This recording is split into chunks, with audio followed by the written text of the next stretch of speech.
Hello, welcome to another Parallel Project Training podcast. I'm Ruth Phillips and I'm here today with Paul Neighbour, and we're going to be talking about procurement linked to the APM PMQ syllabus for exams starting in September 2024. Welcome to the podcast, Paul. Hello, how are you today? I'm good. I'm really interested in hearing your thoughts about procurement. So let's have a look at the syllabus, and then we can start having a discussion about different aspects of procurement. The syllabus says that we need to understand procurement as securing the provision of resources, choosing strategies for obtaining best value from supply chains. It's quite interesting, that, isn't it? Securing and provisioning resources. Yes. That could imply all resources, couldn't it? So it could be human resources, material resources. It's about getting best value, isn't it? Absolutely. The supply chain. And the importance of negotiation then to secure that best value. Yeah. It's buying stuff, isn't it? Buying services and stuff that you need resources to do the project. Because we're not going to be able to deliver all of that in-house. I think I could have said this better. I think I said understand the procurement to secure the provision of external resources. So we've got a number of different learning objectives for this. The first one is that we need to understand the purpose and importance of a procurement strategy. What's the procurement strategy and why is it so important for us on our project? A lot of places won't actually have a procurement strategy as a document. It's like a lot of things in project management. People think because it's not written down, it doesn't exist. Yeah. But actually, other places might call a procurement plan, or you might have just thought about, well, how am I going to buy this goods or services that I need? The purpose of it is to make sure that we take effective procurement decisions. So that could be, I'm just getting a new bathroom fitted. So I got 3 quotes in from 3 different suppliers, and I'm choosing not only just the best value, but someone who seems competent. So it's not just pricey. It's about getting the right resources in to deliver the project. So you mentioned that some organisations might not have that formally documented. Yeah. Is that a problem? Should we be aiming for formal documentation? No, not in my opinion. So a lot of processes that we have, we don't write them down. That's just the way we do them. I think most organisations will have a procurement plan or procurement approach. They just might not have written it down. The purpose is to, first of all, get value for money. Second, some organisations are regulated like public sector bodies, where they're spending public money. And so they have regulations and rules that they have to follow.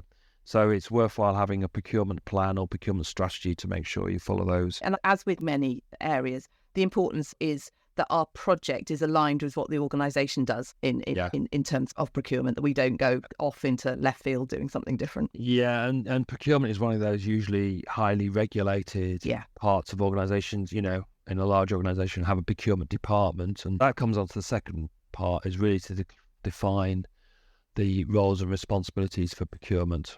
So who can issue orders, who can issue contracts, Absolutely. who can approve invoices.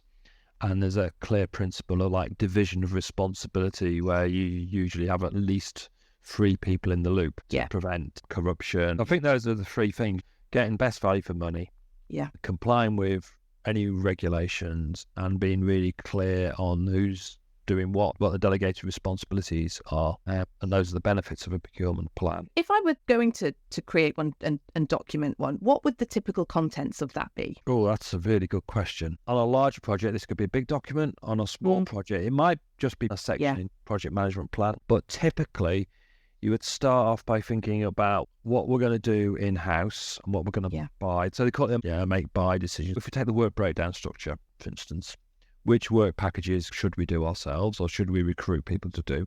Which packages should we buy in? So that's the first thing, understand what we're going to go to the market to buy. And then the next thing is, how should we break those packages down? Should we just go to one supplier to do them all? So go to what I call a prime or principal contract. I think APM call a prime or a single contract. Or do I need to break it down into a number of separate suppliers who can work in parallel on the work? So I could have an electrician, I could have a plumber, I could have a carpenter separately, or I could go to a bathroom company to do the whole thing and they would charge me lots of money to do that. But I've only got that single point of contact. We could break the project into phases. So I could get an architect to do one bit or bathroom designer to do one bit, and then I could take the drawings and I could get all the different trades to do the second part, the installation part. Yeah. So what am I going to buy in? How am I going to break what I'm going to buy in into different contract packages? Yeah. And that needs to reflect your work breakdown structure, really. Yeah. So if you've got one big work package, that'll be in your work breakdown structure. If you're going to break it into different suppliers, they each need a work package. When we're making these kind of decisions, it's all about risk, convenience, cost of doing that. I actually think it's all about risk, Ruth. It is just about risk. If I've got some risk and I can give it to somebody who's better able to manage that risk than I am, then that reduces the cost. It's just about taking the risk within the project and giving it to the supplier. If we're better to manage the risk in-house, then we should manage it in-house. If there's someone who's an expert in something, then we should give them the risk to manage. There's also that positive risk in terms of innovation and things like that. If you're handing this over to somebody that this is their bread and butter, this is what they're always doing, they're probably able to innovate, think about more efficient ways of doing it because they've got that experience, whereas it could be in-house. This is the first only time that we're going to do something like that.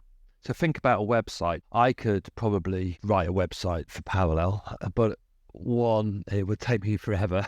Yeah. And two, it wouldn't be very good. So it would be more expensive and the risk would be higher, but we can find an expert who basically that's their job. That's what they do every day. Contracting that work out to that web developer is a really good decision in terms of procurement. Procurement strategy is all about thinking where to place the risks on the project. Who's the best person to manage the risk? That's a really good way of looking at it. APM talk about a couple of other things here. They talk about whether we're doing a transactional or collaborative arrangement for those contracts. What's the difference between those? I always think of Amazon as very transactional. It doesn't mean it's poor quality or cheap or not good service, but you're just buying a standard service. Yeah, off the it's shelf. more off the shelf, yeah. So bricks, sand, concrete, computers, you can just buy them off the shelf. You still might have vast quantities, but you're buying to a fixed specification for a fixed price is fairly well defined. Collaborative, I think of architects, web developer or software developer or coder. It's doing something much more bespoke. They're bringing more of their own intellectual, yes, it's more bespoke, and they're bringing ideas to the party. And so we're working in a cooperative way. We've got to the point where we decided what contracts we needed. We've decided whether we're going to have a contractual. There's a couple of other things we need to decide too before we get there. Strategy. Yeah. Okay. So the first thing is what form of contract we're going to use. So there are standard sets of contract that you can use, and commonly used ones are what they call the NEC suite of contracts. Okay. So they're the new engineering form of contracts. They've got different types, A, B, C, D, E, and F, I think. But they're just like a set of legal terms and conditions that underpin the contract and duties of the customer and supplier. And there's another set of contracts called the JTC, Joint Contracts Tribunal. So these are standard contracts written by professional bodies or communities of practice where you've got the suppliers and the customers. They agree what standard terms of a contract would be. And they'd usually define the duties of the contract, how you get paid, how you manage changes, how you instruct each other, how you submit invoices, all that sort of stuff. The Federation of Master Builders might have a set of contracts. So it acts as a really good starting point for you to set up that individual contract. Yes. So a lot of big companies have adopted their own versions, and then quite often we get to have to review them and sign them off. Yeah.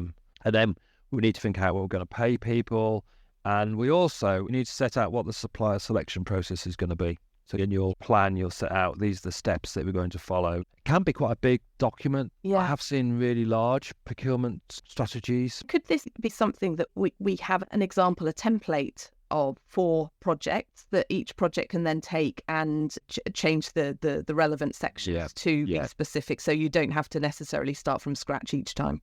Yeah, and usually the procurement department will have a template.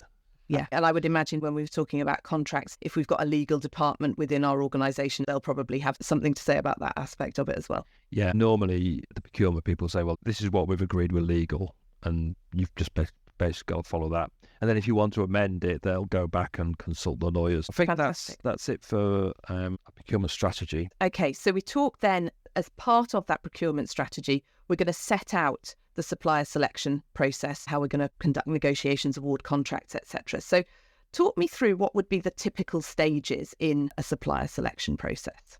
Yeah, I think you can think about a home project where you're fitting a bathroom or a kitchen first before we jump into the more formal process, because they can be quite complicated. But if you're buying something for a home, what do you do first? You research what you want, you write your specifications. So you need to do your requirement specification. Then what you do, you find some local suppliers. So that'd be Googling them. And then you'd send them your spec and say, can I have a price for this? And then they'd come and ask you questions. They'd probably do a visit and ask you questions. And then they'd send you a price or proposal. And then you then review those and decide which person you want to do your new bathroom or kitchen. And it's exactly the same as that, really. In the book, we talk about you do your market research first. There's something called a pre-qualification. You know about this? PPQ. There could be hundreds of suppliers out there, so we're going to get them all to do a pre-qualification questionnaire. Have you done projects like this before? And from there, we'll select maybe 6 that we're going to get to do the full bid. They sometimes do market consultation exercises as well, because they're particularly one-off projects to see whether this is feasible for the market, if they'd be interested in it, and potentially to start identifying some of those suppliers. I was told that anyone you put on the pre-qualification list, you should be confident they have the skills and capacity and capability to do the work. And then the next stage is you list your formal invitation to tender, or there's various versions. It's called request for proposal. It can be called different things. Basically, that's you send out all the pack of information, and usually you give them several weeks or several months even to respond to that invitation to tender, and they might ask you questions during that time. You have to track all the questions. Usually a rule, that all the questions are sent out to all the bidders after a certain date. And then you receive all the bids in, and then you need to evaluate them. So usually they split the evaluation into quality evaluation and cost evaluation. There's quite a lot of social value and ESG requirements coming into tenders as well. So there's a number of different sections that you've got to hit, and then there's weighting of how many marks they're going to give you across each of those sections. So in the quality bit, they'll ask you a load of questions, and you have to answer the questions. Then all the questions get scored. And then the same with the cost. Usually they're done separately. So you have a quality assessment team and a cost assessment team. And then they usually combine them in some big equation to find the most economically advantageous bid. So they'll rank all the bids. And then there might be an interview stage that follows on from that, and that'd be scored again against various questions. And then if it's a public procurement contract, the organisation that gets the highest score sure to get the contract. There's usually an option for appeals as well. So if you disagree with the award, you can appeal it. That's the standstill period, isn't it, at the end, where they've made a decision, but so that everything is really transparent and fair and open. If you're not happy with that, then you've got an opportunity to appeal it before they make their final award.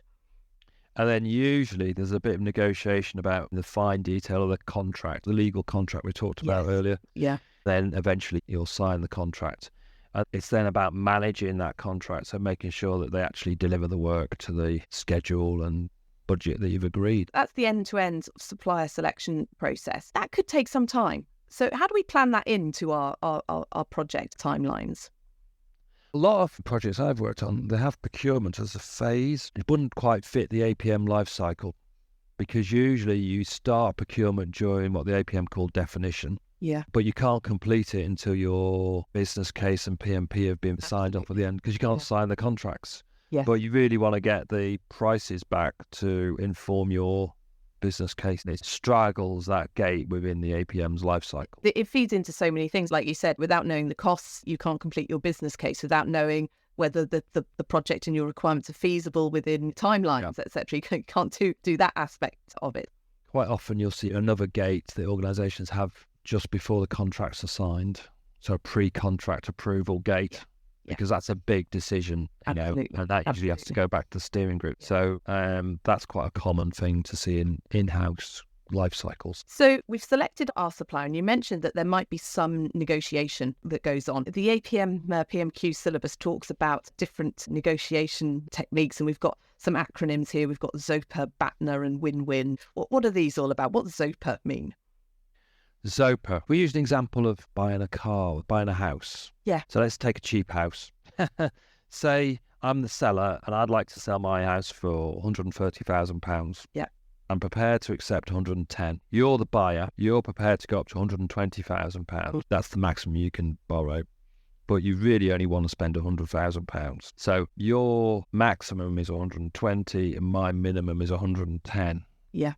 So that's an area where we potentially negotiate somewhere between 110 and 120. Maximum you can borrow and the minimum I'm prepared to accept. That means there's a zone for potential agreement. So there is potential that I could sell you my house. We've got that overlap in our expectations, I guess. Yeah. But if it was the other way around, say you were selling me some services and you wanted £150,000 minimum, and I've only got £120,000 maximum, we have no way of meeting that agreement. Yeah.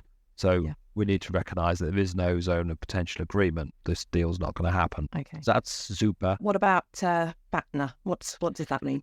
BATNA is best alternative to a negotiated agreement. Let's go back to the house example. So I might be buying your house and I might think that I could spend up to 120,000. But if there was another house down the road which was very similar and I could get that one for 115,000, why would I spend 120,000 on your house? So when we go into a negotiation, we should also have a backup, a fallback plan. Yeah. It says, okay, if I can't do the deal with Ruth, I'll go and buy Jim's house down the road. Yeah. Psychologically, it puts you in a much stronger position if you walk into negotiation knowing that, okay, I could buy this service off you, but actually I've got another supplier who I'm more than happy to deal with. My best alternative, if you can't meet my price expectations, is I move to this other supplier. So that confidence that you can actually walk away from this negotiation because you do have another alternative. It's not this or nothing. Yeah, that's right. And it's not always money. It might be delivery time. And then the final one is win-win. I think this is really misunderstood. If you think about Thomas Kilman's model. Yeah. Remember, we had compromise where neither party gets what they want. That's a bit of a lose-lose because neither party is getting exactly what they want. There's a real good book called Get Into Yes. They're the people who invented ZOPA, BATNA and Win Win. Okay. If you read that book, they talk about win-win. It's that solution that gives both parties what they want without compromise. So win-win isn't you give a little bit and I give a little bit. Yeah. Win-win is we find a solution that's much more cost effective, but also gives everybody technically what they want. Yeah. So it meets the requirements. So building houses in a factory, sending them to site so they just go on off a lorry. It's cheaper. It's more environmentally friendly. There's less waste. It's easier for the builder.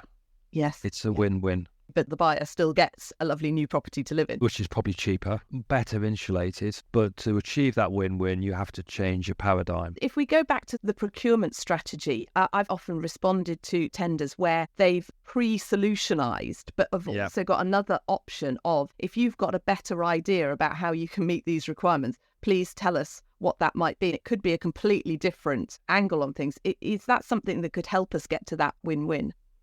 Yeah, you've opened up a big area of debate there, Ruth. So it's back to outcome versus output, isn't it? Yeah. A key thing to decide in your procurement strategy is, are you buying the outcome or are you buying the output? Are you just specifying I want A, B, C, D, F, and G? Or are you saying, well, I want something that's going to make my customer engagement better? So to do with a win-win, from my paradigm, you have to be focused on the outcome. Not the output. A different output may achieve a better outcome. Okay, so that's all about the supplier selection process and negotiations. Now let's turn our attention to contractual relationships and reimbursement. We've appointed our supplier, we've gone through the negotiations. There are different types of contractual relationships that we can put in place, aren't there? I think you've alluded to some of these. Talk a little bit more about that. So that is whether you select a sole supplier. The APM call it a single supplier. I struggle with this a little bit, actually. In their mindset, a single supplier is you go to one supplier and they do everything. And that happens in some cases, like our web developer. That's one form of contractual relationship they talk about. The other type, which is more common,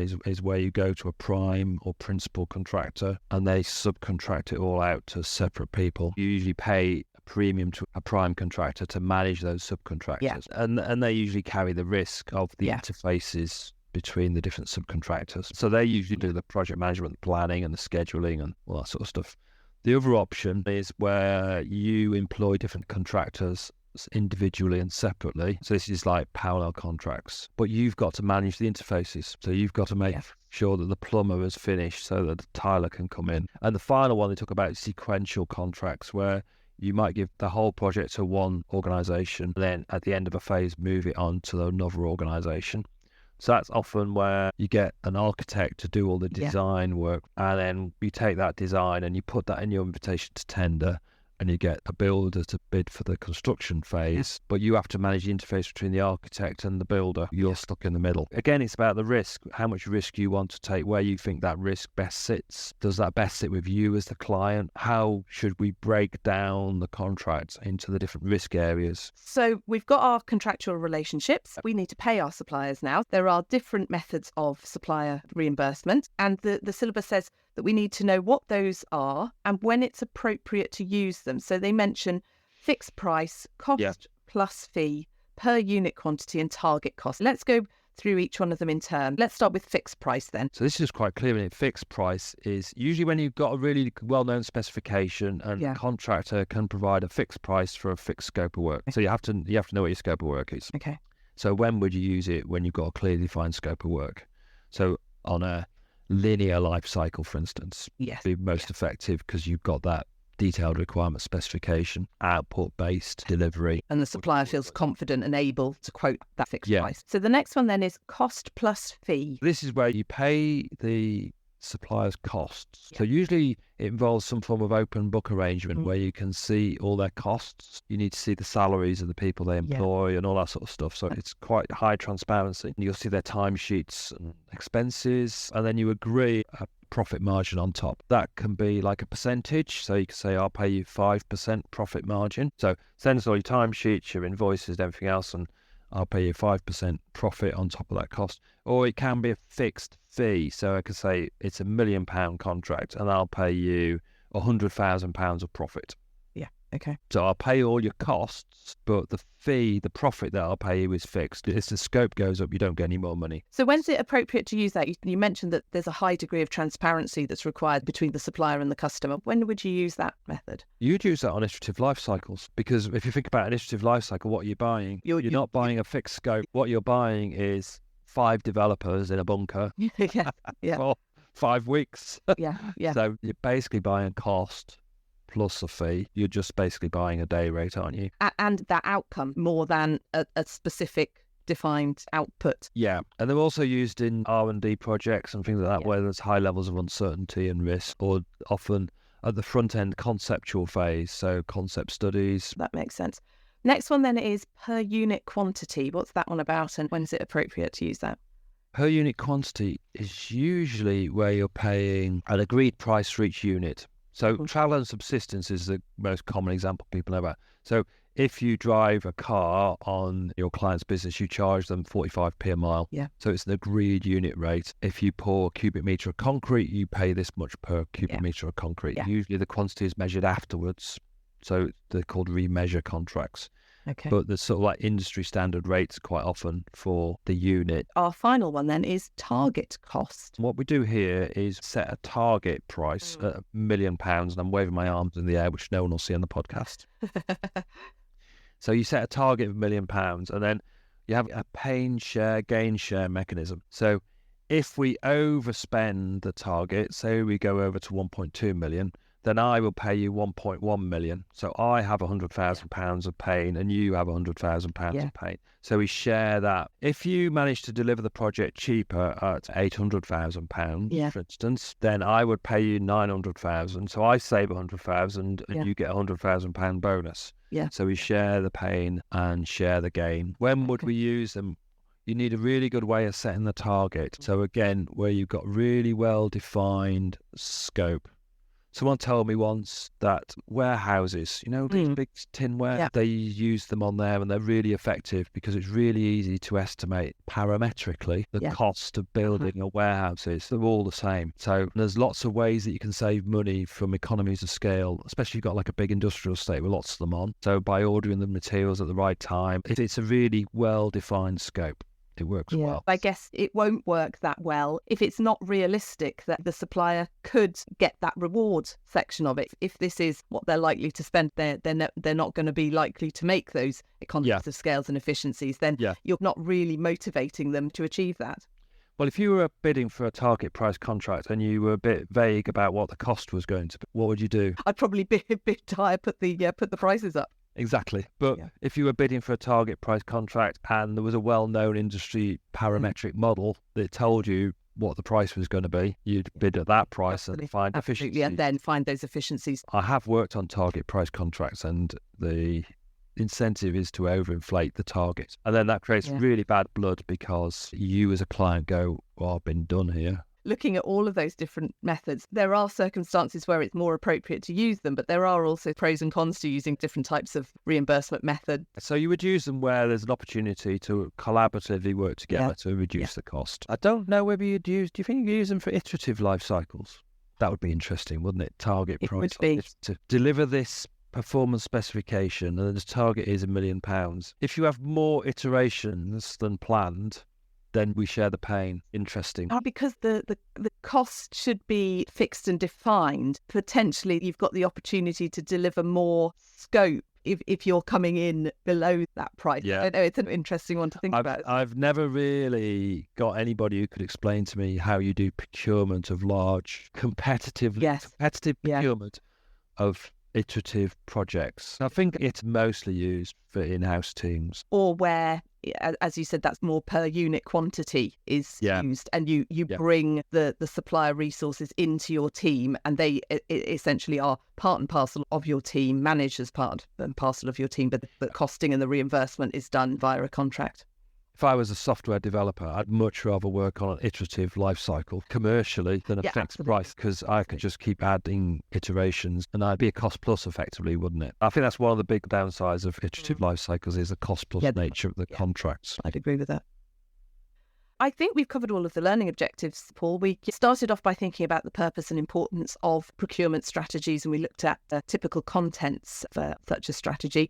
Then we looked at what might be the stages if you were going to select a supplier, and how you'd plan that into your project and how you'd conduct negotiations. And then we've had a look at, once you've identified your supplier, what kind of contractual relationships there could be, and also different methods for supplier reimbursement. We've had a really good look at procurement, and that's been some really interesting discussion. Great. Good. Thank you. Okay, fantastic. Thank you very much. Speak to you soon.